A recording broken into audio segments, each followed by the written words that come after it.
नमस्कार। राजस्थान में सरकारी कर्मचारियों के लिए दीपावली पर तदर्थ बोनस की घोषणा कर दी गई है और इस संबंध में वित्त विभाग की ओर से आदेश भी जारी कर दिए गए हैं।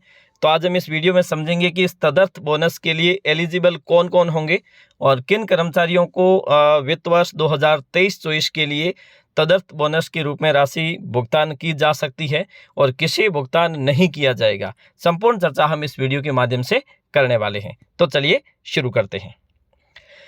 तदर्थ बोनस जिसकी घोषणा वर्ष 2024 में यानी कि इस दीपावली पर हुई है और ये जो इसकी आपकी जो सेवा की गणना की जाएगी वो की जाएगी वित्त वर्ष 2023-24 के अनुसार, मतलब 1 अप्रैल 2023 से लेकर 31 मार्च 2024 तक अगर आप सरकारी सेवा में है निरंतर, तो ऐसी स्थिति में आप इस तदर्थ बोनस के लिए एलिजिबल होंगे। ठीक है, इसमें एक चीज़ आपको ध्यान रखनी है, ऐसा सरकारी कर्मचारी जो इस अवधि में यानी कि 31 मार्च 2024 को सेवा में था और इसके साथ साथ 1 अप्रैल 2024 को भी निरंतर सेवा में है तथा पिछले वर्ष यानी कि 23-24 में अधिकतम 6 माह तक वो निरंतर सेवा में रहा हो, तो ऐसी स्थिति में उस कर्मचारी को तदर्थ बोनस के लिए एलिजिबल माना जाएगा।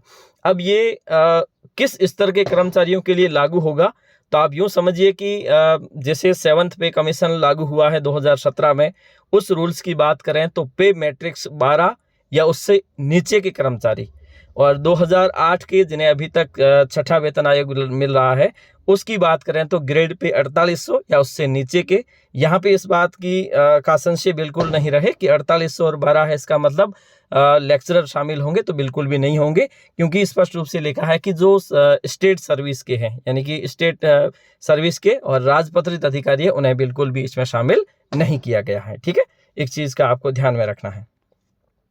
उसके बाद में अधिकतम सीमा 7000 और दिन इसमें जो गिने गए वो 31 के अनुसार, लेकिन जो भुगतान होगा वो अधिकतम 6774 होगा और दिन है जो एक माह के गिने जाएंगे 30 दिन। इस हिसाब से अधिकतम राशि है वो 6774 रुपये शामिल किए गए हैं।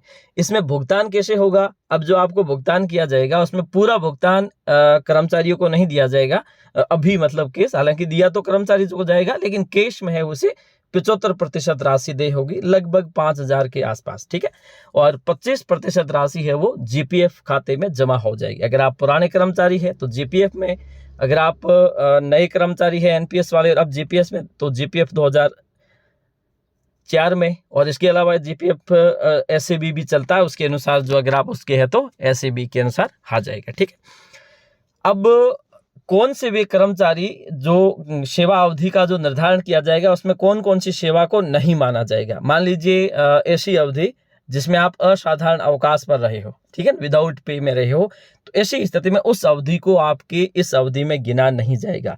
इसका मतलब ये कतई नहीं है कि आपका ये सेवा काल है वो इसमें सेवा अंतराल रह जाएगा, बिल्कुल उसमें आपकी सेवा में तो जोड़ा जाएगा, लेकिन यहाँ पे ये जो तदर्थ बोनस के लिए जब गणना की जाएगी तो इसमें जितने भी असाधारण अवकाश के दिन रहे उस अवकाश के दिनों को काट लिया जाएगा।